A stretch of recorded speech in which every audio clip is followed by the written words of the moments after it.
What's this reunion between you two look like right now? Well, the nicest part is Jay's a good-looking man, and neither one of us are gonna leave with a black eye today, so that's a good thing, but wouldn't you wanna go back, Jay, and just tee off on somebody one more time? It'd be great. Well, mate, I ran into you last year at the All-Star game. I interviewed you on a different platform, and lots of guys that did your job are just like, yeah, I can't quite remember like how that was. Well, who was that guy doing all that stuff? Man, that seems like a long time ago. I'm glad I don't have to do it anymore. And you're just like, fuck, get me in there one more time. How much do you miss that shit? And that's what makes me laugh about you, man. I love it. You did it. You did it for a reason. You love doing it, and you had no apologies about it. You'd even love to get back in there, man. I think you'd be a scary guy if you did. You've stayed in shape, haven't you? Well, I got way out of shape for a while, but doing nothing throughout COVID, probably about a 10-year actually run, a couple pounds a year. But the last couple years, I've got myself back to feeling a little better, feeling like more like an athlete. And there's no question. The only thing I miss about hockey is fighting. Obviously, the game itself, it would be wonderful to be able to go back and play, but of course everything ends. But I love hockey, but the whole element of sticking up for your teammates and that adrenaline. The only thing that's ever matched it for me is I go bungee jumping. It seems once a year out in Whistler, BC, jumping off a bridge attached to a couple rubber bands, and just the feeling before you jump is the same feeling as when you were squaring off to get in a fight. It was always anxious, but I enjoyed it. Is there a current player in the NHL you'd love to fight, Mayday? Gosh, that's a great question. You know what? I guess maybe I'd like to fight Ryan Reeves. Just as he's the toughest guy in the league, it seems, and it would be nice to know where you stand when you're watching this stuff. But you know what? The game's evolved. These players are better shape. It seems they take their job seriously, really seriously, and you know. Ryan Reeves, he's a big, strong guy. So who the heck knows what would happen? But he would definitely have to eat a few, as I would too. Do you think that did you notice at the end of your career when you're scrapping, like the adrenaline didn't pour like it did, or you ever lost a step or didn't feel strong enough, or did you just unload every time and feel the same and would love to get back in that saddle, or did you start to skip a beat towards the end? It's a great question. I would say the later I love fighting as my career progressed and was ending. I think I was a little more cautious. It was more about maybe not taking that the other guy's best shot, somehow trying to tie him up. So I was a little more fearful, if you will. I think when I was young I was fearless, and it really, at the end of the day, break your hands, break his face, who gives a shit. Excuse my language. I think the idea that the longer you did it and you're around, you wanted to preserve yourself. And I would say maybe I was a little more timid at the end, which I'm a little, no, I wouldn't say ashamed of, but recognizing that my children were growing, they're getting older. You'd come home, you'd have conversations with your, 5-year-old daughter. When she was 8 and 9 years old, I was still playing, and they were watching. So I think I was more mindful of everything else, but just me. I'm not sure about yourself, Jay, if that happened to you as well, but I think maybe that's just age and wisdom, maybe. Yeah, no, I hear you. I wanted to ask you because I remember when we scrapped, we're kind of the tail, different careers that kind of overlap there. You were kind of on the back nine for sure. I was just starting out. And you basically, I got to ask you, did you get pulled off the couch or what? Because you came in there in a PTO, and I wanted to get it over because I'm like, fucking Mayday, man. This guy went all the big boys, him and Rob Ray, and he's fought Probert. I'm like, I can't believe I'm behind him. And you are just the kindest guy in the world. Oh, we'll go, Rosie. I just got to get some reps in. Just got to get a couple shifts and got to get my legs going. I just got off the couch, and I'm dying laughing going, this poor bastard is thrown right into the fire here. How'd that come about, that PTO and getting into Joe Louis there? Seemed like it was like last minute type of thing. So I didn't know. I hadn't shot on a goaltender. So just talk about hockey for a minute. I hadn't shot on a goaltender since our last game with the Toronto Maple Leafs. I don't know, April 8th or April 9th or something. I trained all summer. I got on the ice, end of July, August. Nobody had called yet, but there was the possibility of, furthering my career and signing a contract. So the whole month of September, I was in Toronto. I was watching you guys. I actually even went to one of your exhibition games, and you guys were on a roll. And of course, I watched you. I was like, who's this young guy, coming in and so full of piss and vinegar. And literally, I was on the couch watching Oprah Winfrey the day before that fight. It was at about 4:30 in the afternoon. I was laying on the couch and my phone rang and it said, "Brad, are you able to play?" And it was Ken Holland, and I said yes. And he's like, "Well, I can't offer you a contract, but I can offer you an opportunity to come and play the last two games of our exhibition season before we take off to Sweden, because they started off in the Global Series over in Stockholm." And so I drove to the airport, I flew to Windsor, and I went across the border to Detroit. I passed my physical in the morning, and I played that night. I hadn't been in a fight. I was boxing a little bit. Wayne Bork is a great Canadian boxer, and he's got a studio in Toronto. So I went there probably maybe a half a dozen times trying to get in shape. But literally, I had no clue this was happening. But I knew that when you got there, you had to make a little bit of a mark. I'd been watching you for a few weeks, and from I think you guys had rookie camp as well, just prior to that training camp, and you must have been in about 8 or 10 fights by that time. Um, so you were battle tested, and I was like, hey, if I'm going to make a mark, this is the guy. This is the guy, and we'll have fun together. So I was lucky enough when I was your age at that time, coming into the NHL.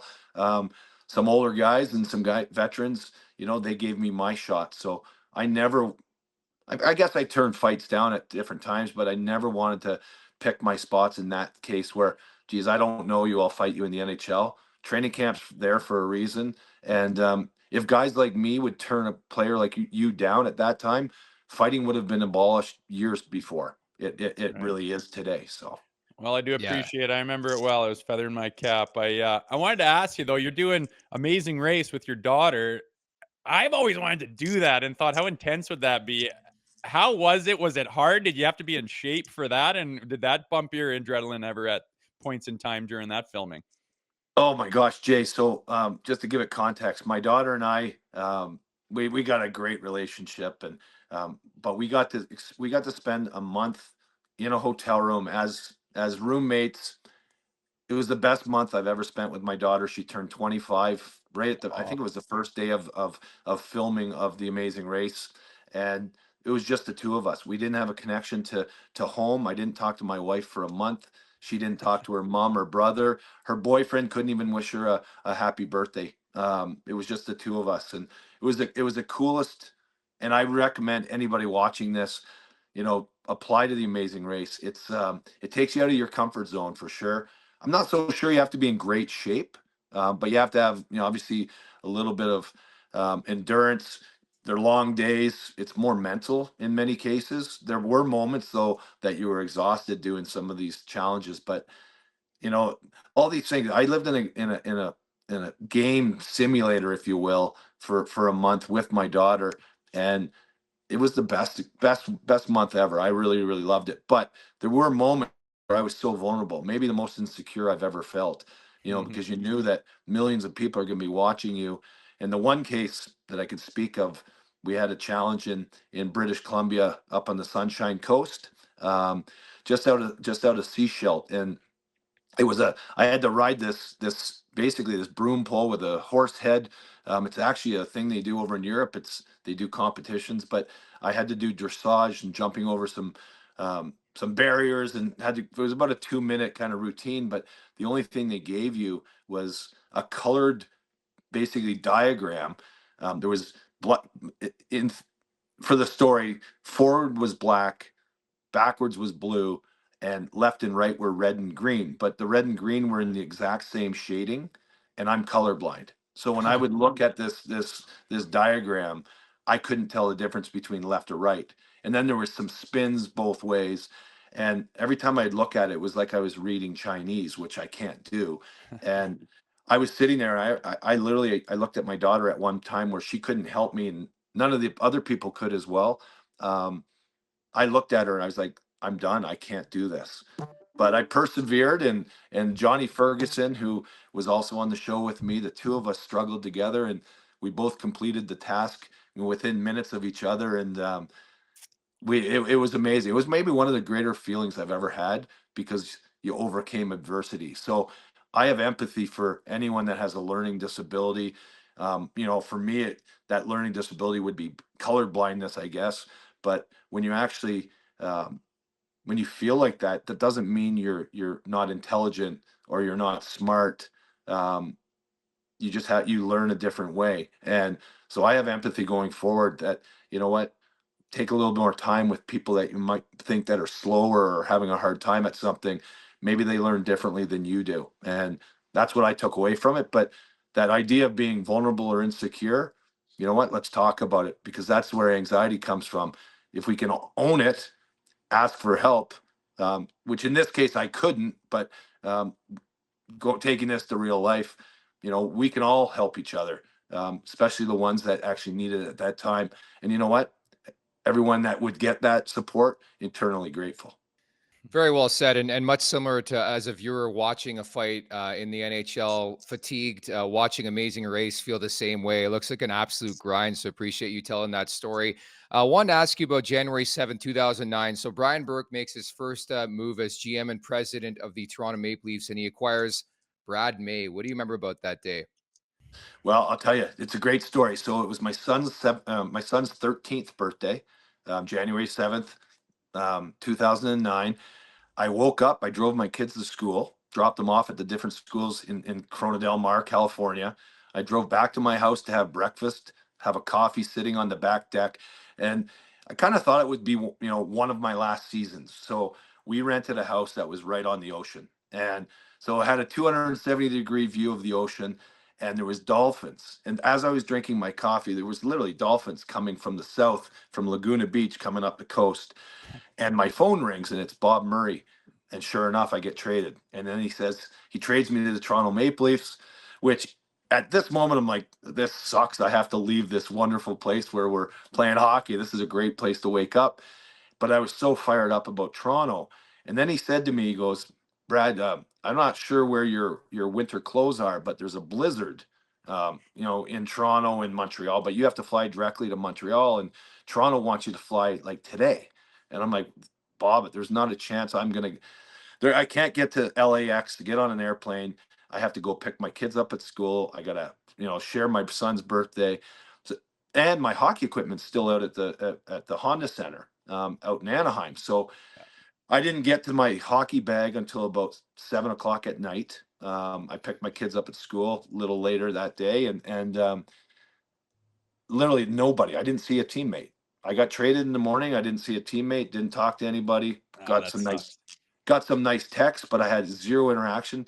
When I got to the arena, my bag was actually being held in the concierge area with one of the attendants that was there. So I got to say goodbye to him. But I picked up my gear, and then the family, we drove to LA.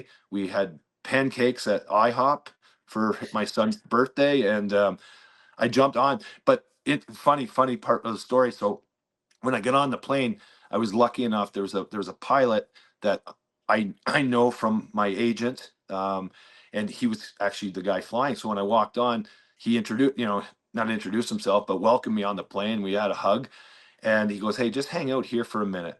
And he was so kind. He moved me into first class, and which was great. I get on this first class seat, which was cool. I have to fly through the night, but you really can't sleep, just sitting up, whatever. So I have to play tomorrow. And I have to have a little connector through Toronto to Montreal. So I actually, once the plane was airborne, I took an Ambien to fall asleep. And I laid down on the floor, basically right by the footrest, but I kind of curled up in a ball, but it was dark. And about halfway through the flight attendants couldn't find me. They thought I was in the bathroom. They couldn't find me. So they went into the cockpit, told the pilot that I think we lost this guy. And it was about 2 hours before they actually looked, and actually saw me basically curled up under the seat. And then they kind of gave me a tap, and they said, "You're not allowed to do that. You got to wake up." So, but they were kind enough to let me sleep a few hours, which was nice. That's it's wild. You always remember your first, I guess, a couple hours as a member of the Toronto Maple Leafs, and I wanted to piggyback off that. Being a Toronto native, what did that mean to you to don the blue and white? You know what? Always thought, always wished and dreamed about it as a kid. It didn't happen for me for 18 years. And as you know, once I started my career, but going home, the blue and white, iconic, obviously. Our team wasn't that great at the time, which it would be a much better experience if the team was rolling like they are now. But the city of Toronto Maple Leafs fans made me feel incredibly welcome.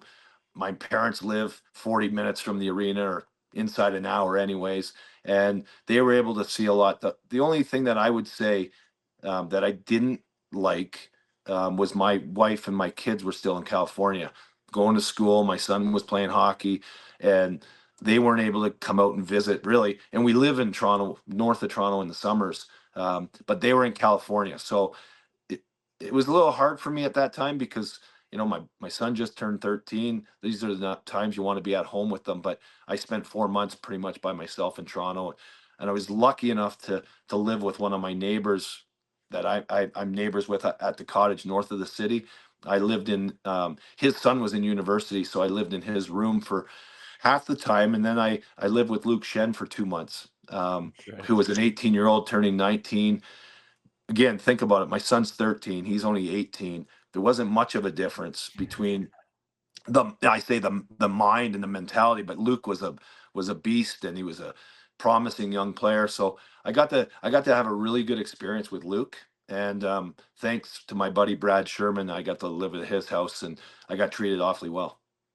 Yeah, I know. I always say now that I'm done, like people don't understand what those pro athletes go through. You're talking about scrambling, needing to get on a jet. You've got family responsibilities, things you want to do with them. You thought your life in, at this beautiful California spot was yours. Then you mentioned anxiety, trying to get some sleep, trying to perform. It's just the shit that you go through as a pro athlete sometimes, especially when your life gets upside down with a trade or whatnot. It's the one thing that I do not miss about it, as many things as I do. I imagine now you don't go through that too much, as your life's kind of probably a little more set up than it was back then when your hair seems like it's on fire half the time.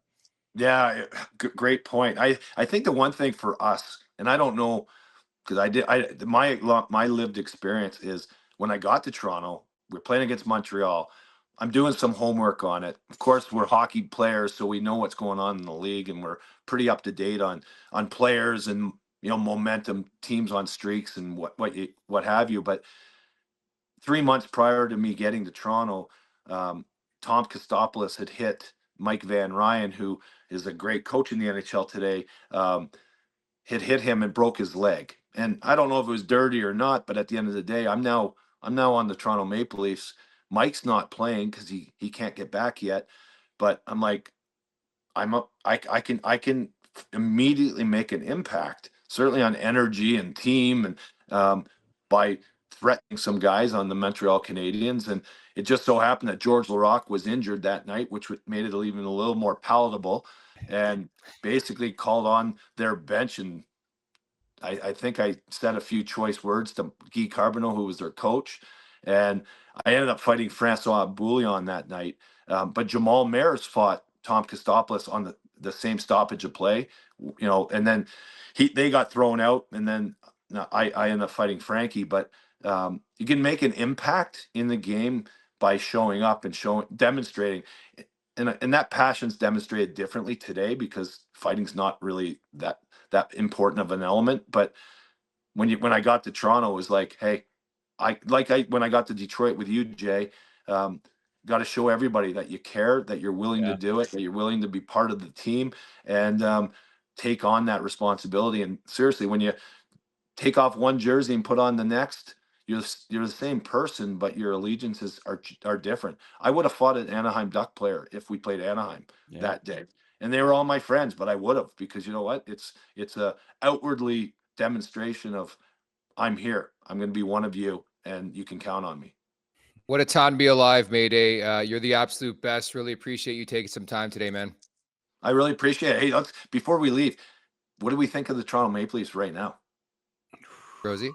I am the way they've played the last few years and the things they've done, the way they've dropped balls and dropped games and the holes they've had. I feel like Chief came in there and said, listen, all you doughheads, you're too good for this bullshit. Here's how we're going to start playing hockey. And I have been pretty happy with what I see. And I'm cautiously, optimistically thinking that this could somehow, some way be something special May Day. At least that's what I'm hoping.